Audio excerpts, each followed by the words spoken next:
आज ही Doubtnut app download करें। Doubtnut पर अपने सभी गणित, रसायन विज्ञान, भौतिक विज्ञान और जीव विज्ञान के डाउट्स का करो सफाया। बस प्रश्न की फोटो खींचो, एक ही प्रश्न को क्रॉप करो और तुरंत वीडियो सोल्यूशन पाओ। अभी डाउनलोड करें। हेलो दोस्तों, क्वेश्चन दिया हुआ है कि रुधिर तल पर रखे एक गुटके पर बाह्य बल F कार्यरत है। ठीक है, तल व गुटके के बीच घर्षण बल F लग रहा है, तो F और स्मॉल f के बीच कौन सा ग्राफ सही है। ठीक है, तो हम देखें, अगर एक डायग्राम बनाते हैं, यह गुटका है हमारा m द्रव्यमान का। ठीक है, इस पे एक बाह्य बल या बोल सकते हैं आरोपित बल है ये। ठीक है, जो हम अप्लाई कर रहे हैं या बोल रहे हैं कि आरोपित कर रहे हैं, लगा रहे हैं। तो अच्छा, इस पे क्या होता है, ये सतह की एक सतह पे रखी हुई होती है। ठीक है, अगर मानते हैं इसके बीच घर्षण बल कार्य कर रहा है, घर्षण गुणांक म्यू है, तो इस पे घर्षण बल हम जानते हैं पीछे की ओर कार्य करेगा। ठीक है, कुछ इस तरह से अगर हम इसे दिखाएं हैं, ये घर्षण बल F कार्य कर रहा होता है। अच्छा, हम ग्राफ देखें, इसे x और y एक्सिस में अगर इसे हम दर्शाते हैं, कुछ इस तरह से अगर देखें, तो हम देखेंगे कि इसमें हम x एक्सिस में क्या ले रहे हैं, x एक्सिस में हम ले रहे हैं आरोपित बल। ठीक है, जो बाह्य बल या हम जो बल लगा रहे हैं उस गुटके में, या वह बल है। ठीक है, y डायरेक्शन में कौन सा बल ले रहे हैं, y डायरेक्शन में हम ले रहे हैं घर्षण बल। ठीक है, जो उस गुटके और सतह के बीच आ रहा है। अब हम क्या देखते हैं, जैसे ही हम बल बढ़ाते जाते हैं, ठीक है, जैसे बल बढ़ाते हैं तो पहले क्या होता है, गुटका रुकी हुई अवस्था में होता है। हम लिखें, अगर जब हम प्रारंभ में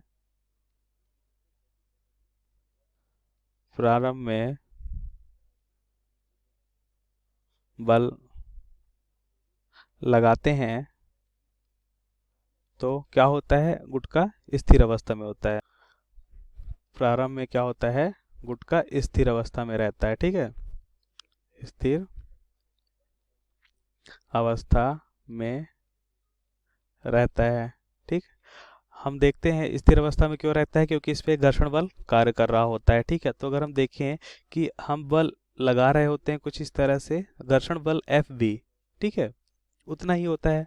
ठीक, कुछ इस तरह से देखिए, हम जितना हम बल लगा रहे होते हैं उतना घर्षण बल लगाता है और पिंड स्थिर अवस्था में रहता है। ठीक है, ज़्यादा बल तो लगा नहीं सकता घर्षण बल, नहीं तो पिंड पीछे की ओर चला जाएगा। ऐसा नहीं होता है, क्या होता है, जितना हम बल लगाते हैं घर्षण बल उतना ही कार्य करता है।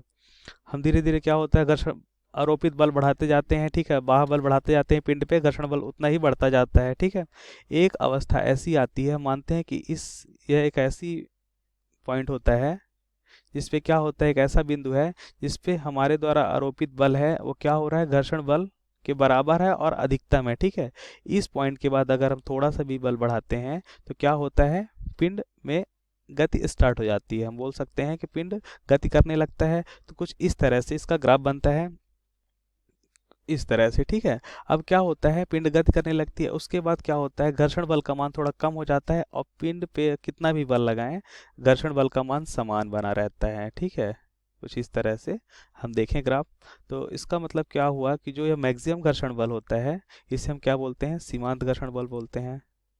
सीमांत घर्षण बल। ठीक है, और जो घर्षण बल का मान कम होता है, हम दैनिक जीवन में अगर देखें तो अगर हम किसी पिंड पे कोई बल लगाते हैं तो हमें प्रारंभ में ज़्यादा बल लगाना पड़ता है, क्योंकि जब वह स्थिर अवस्था में होता है। ठीक है, लेकिन जब कोई पिंड वह चलने लगती है तो हमें थोड़ा कम बल लगाना पड़ता है। ठीक है, और घर्षण बल का मान क्या हो जाता है, समान हो जाता है, इसलिए इसे हम बोलते हैं गतिक घर्षण। गतिक घर्षण। ठीक है, और ये वाली जो लाइन है इसको हम क्या बोलते हैं, स्थैतिक घर्षण। स्थैतिक घर्षण। Thank you. कक्षा 6ठी से 12वीं से लेकर नीट, IIT, JEE वो एडवांस के लेवल तक 1 करोड़ से ज्यादा छात्रों का भरोसा। आज ही डाउनलोड करें डाउटनेट ऐप या व्हाट्सएप करें अपने सारे डाउट्स 8400 400 400 पर।